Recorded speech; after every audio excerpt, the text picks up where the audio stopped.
뉴스 인사이드 차병준 SBS 논설위원 나오셨습니다. 어서 오십시오. 네, 안녕하십니까. 안녕하십니까. 오늘 어떤 얘기 가져오셨어요? 네, 오늘은 한국과 중국의 경제관계에 대해서 알아보겠습니다. 중국과의 경제관계 하면 가장 먼저 떠오르는 거, 우리와 교역을 가장 많이 하는 나라라는 거죠. 예, 최대 수출 시장입니다. 중국도 우리로부터 수입한 중간재와 자본재로 완성품을 만들어서 미국과 EU에 수출하면서 그동안의 성장을 일궈냈습니다. 누이 좋고 매부 좋은 공생관계였죠. 네. 그런데 이제는 강력한 경쟁 상대라는 관계에 더 초점이 모아집니다. 경제대국으로 우뚝 서겠다는 중국의 이른바 경제 굴기의 결과입니다. 우리보다 뒤졌던 많은 산업 분야에서 이제는 더 뛰어난 경쟁력으로 우리를 위협하고 있죠. 중국의 역습이다, 이런 말로 표현되고 있는 상황입니다. 근데 특히 최근에는 아시다시피 사드 사태가 한중 경제관계의 새로운 변수입니다. 예. 두 나라 사이에 냉기류가 흐르는데 경제관계에도 어떤 형태로든 영향을 줄 수밖에 없습니다. 예. 변수가 많아진 한중 경제관계 이렇게 정리해 볼 수 있을 텐데요. 네. 먼저 현재 지금 두 나라 교역 상황부터 한번 살펴볼까요? 네, 중국 우리나라의 최대 수출 시장이라고 말씀드렸죠. 지난해 우리 수출의 26%가 중국을 상대로 이루어졌습니다. 수출 규모가 1,371억 달러. 이거는 미국 698억 달러 그리고 일본의 255억 달러를 합한 금액보다 많습니다. 중국에 대한 무역 흑자도 469억 달러인데 대미 무역 흑자 258억 달러보다 200억 달러 이상 많습니다. 이러다 보니 중국에 대한 의존도가 너무 커지긴 했습니다. 중국 경제 성장률이 1.0%포인트 하락하면 우리 경제 성장률 최대 0.6%포인트 떨어진다는 KDI 보고서가 이렇게 잘 설명해 줍니다. 그래서 중국이 기침만 해도 우리나라는 독감에 걸린다는 말까지 지금 나오고 있는 거죠. 예. 최대 수출 시장이 중국인데. 근데 이제는 또 경쟁 상대로서 위상이 더 커진 것 같아요. 네, 산업 각 분야에서 중국의 성장 속도 정말 무섭습니다. 반도체 굴기, 조선 굴기, IT 굴기, 전기차 굴기. 이런 말 많이 들어보셨을 겁니다. 그렇죠. 중국이 각 분야에서 이룬 성취를 이렇게 우뚝 선다는 뜻의 굴기라는 말로 표현하고 있는 겁니다. 사실 불과 몇 년 전만 해도 중국 기업은 남의 제품을 모방해서 만드는 짝퉁 기업 정도로 여겨졌죠. 우리보다 기술력이 한참 떨어져 있다고 내려다본 겁니다. 하지만 지금 중국 기업들을 그렇게 봤다가는 큰 코 다치죠. 많은 분야에서 양적인 성장뿐 아니라 질적인 면에서도 글로벌 경쟁력을 갖추고 있습니다. 코앞까지 우리를 따라왔거나 벌써 추월해버린 분야가 늘고 있습니다. 경쟁 상대국으로서 중국의 역습에 우리가 어떻게 밀렸는지 조선업 얘기로 한번 풀어보겠습니다. 우리가 일본으로부터 1등 자리를 뺏고 조선업 호황을 구가할 때 중국은 벌크선 같은 저가 선박에 집중했었습니다.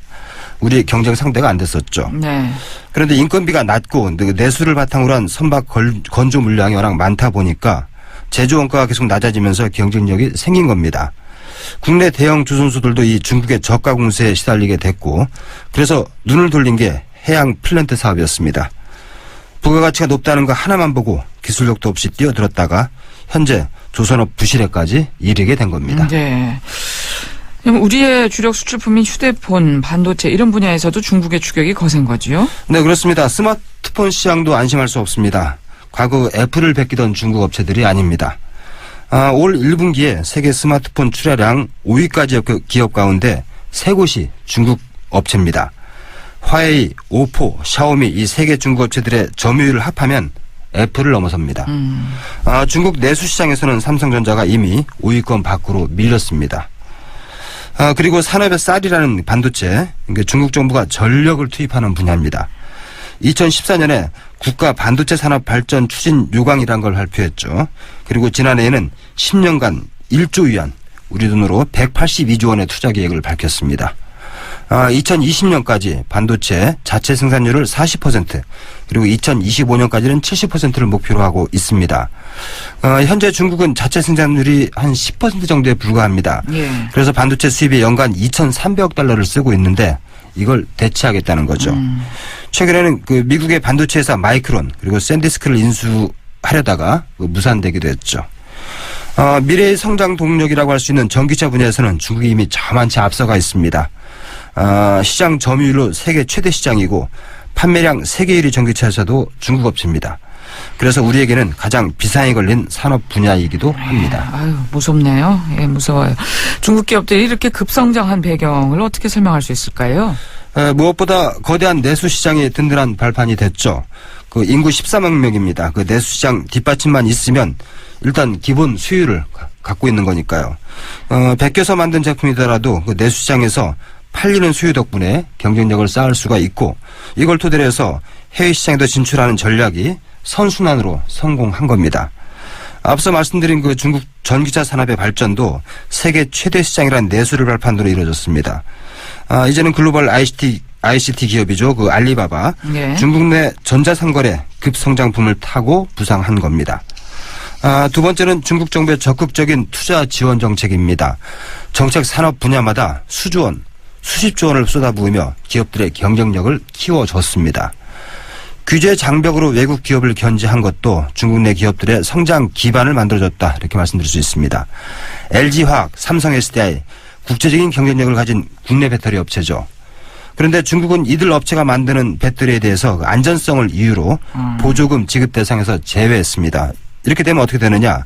중국에서 전기차에 우리 업체 배터리를 달면 보조금을 못 받게 되는 겁니다. 또 이렇게 되는군요. 예. 네. 그런데 반면에 중국 배터리 업체들은 인증을 통과했습니다. 뜻이 보이죠. 예. 다음 달까지 추가 인증이 예정돼 있는데 여기서 국내 업체들이 인증을 받을 수 있을지도 아직 불투명합니다. 예. 근데 지금 또 한중 경제 관계에서 현안은 중국의 사드 보복업 아니겠습니까? 그래도 정부는 본격적인 보복 조치의 가능성은 낮게 보고 있는 것 같아요. 네, 설명이 이렇습니다. 한중 관계가 고도화되어 있어서 쉽게 경제 보복할 수 있는 구조가 아니다. 황교안 총리가 국회에서 한 말입니다. 이렇게 보는 근거 두 가지로 요약을 할 수가 있는데요. 첫 번째는 앞서 그 공생관계 말씀드리지 않았습니까? 네. 중국이 의리로부터 수입한 중간재와 자본재로 완성품을 만들어서 미국과 EU에 수출하는 그런 공급 사실인데 중국이 섣불리 끊기 어렵다는 거죠. 네. 한국에 대한 무역 보복을 했다가 그것이 중국의 수출 타격으로 이어지는 부메랑 효과, 중국이 신경 쓰지 않을 수 없다는 겁니다. 또 그 WTO나 FTA가 무역 보복의 방패막이가 될 거라는 기대도 있습니다. 중국이 그동안 국제사회에서 쌓은 이미지를 이 무역 보복 조치로 훼손할 가능성은 낮을 거다. 이렇게 보는 것 같습니다. 그래서 또 지금 이 어떤 중국의 보복 조치가 공식적이고 직접적인 조치보다는 문화나 관광 같은 분야의 규제 쪽으로 나타나고 있는 거 아닐까 싶은데요. 네, 아직은 그렇죠. 우선 한류 콘텐츠에 대한 제재가 가장 눈에 띕니다. 중국의 방송 관련 정책은 그 광전 총국이라는 곳이 장악을 하고 있는데 네. 한국 연예인의 텔레비전 출연을 금지하고 있습니다. 한국 연예인의 중국 현지 공연 줄줄이 취소되고 있죠. 이들이 출연한 프로그램 편집으로 삭제해서 방송된답니다. 그런데 이런 지시 공식 문건으로 간 게 아니라 예. 유선 통보로 이루어졌다고 외신들은 전하고 있습니다. 이게 무슨 말이냐. 공식적인 보복을 하는 모양새는 피하는 것 같다는 거죠. 그리고 대구 치맥 페스티벌에 중국 칭다오시가 갑자기 불참을 통보한 것도 사드 보복 조치입니다. 그런데 지방자치단체 차원의 결정이지 아직 중국 정부 차원의 보복 조치까지로는 네. 가지 않은 겁니다. 뭔가 공식적인 건 아니다. 이런 예. 음세를 계속 피우는 거고요. 네, 이번에 그 중국 방문 비자 발급 절차를 까다롭게 했죠. 예. 그래도 문을 닫은 건 아니고 불편을 주는 정도입니다. 본격적인 보복 수준은 아닌데 하나하나 새로운 규제 조치를 내놓으면서 압박 수위를 높이는 그런 모양새입니다. 예. 좀 더 공격적인 보복 조치들이 나올 가능성도 있는 거 아닐까요? 네, 중국이 관영 매체를 동원한 여론전을 보면 상당히 과격합니다. 중국 인민일보 자매지구 항구시보가 이 보복론의 총대를 메고 있는데 연일 그 특집 기사 또 사설로 노골적인 보복 요구 그리고 구체적인 보복 방법까지 거론하고 있습니다. 경제 무역에서 징벌을 가하는 것이 한국 정부의 쓴맛을 보게 하는 것이다. 이런 내용들인데 상당히 거친 표현이죠. 그렇죠. 무엇보다 그 시진핑 주석이 사드 반대를 여러 차례 공언하지 않았습니까? 그런데 결국 무시당한 셈이죠.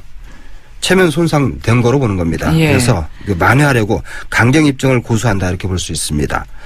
과거에 중국이 보복에 나섰던 사례들도 이런 우려 키웁니다. 가장 잘 알려진 얘기가 우리나라에 대한 그 마늘 관세 보복이죠.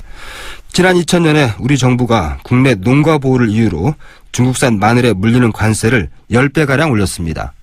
그러자 중국은 일주일 뒤에 한국산 휴대폰과 폴리에틸렌에 대해 수입 금지 조치를 내렸습니다. 당시 그 중국산 마늘의 수입 총액이 900만 달러. 그런데 중국의 수입을 금지한 수출품의 총액은 5억 달러가 넘었습니다. 결국 우리 정부는 비밀 협상을 통해서 중국 마늘 관세율을 예전 수준으로 내렸고 그리고 휴대폰 수출은 재개됐었습니다. 2010년에 그 센카쿠 열도 근해에서 순시선과 충돌한 중국 어선 선장을 일본이 구속한 적이 있었습니다. 그때 중국 정부 휴대폰 등에 들어가는 핵심 원자재죠. 히토류의 대일본 수출을 전면 이런 일이 금지했었습니다. 있었죠. 예. 그리고 2012년에도 그 센카쿠 열도 분쟁이 격화되자 일본 상품 수입 통관 강화하고 단체 관광객의 일본 여행을 금지시켰었습니다. 중국은 어쨌든 이번 사드 사태를 계속 물고 늘어져서 상황을 최대한 유리하게 끌고 가려는 전략이 있을 겁니다. 정책적 판단에 따라서는 다른 부분의 손해를 감수하고라도 언제든지 보복 카드를 꺼낼 수 있는 나라가 중국이어서 안심할 수가 없는 겁니다. 예.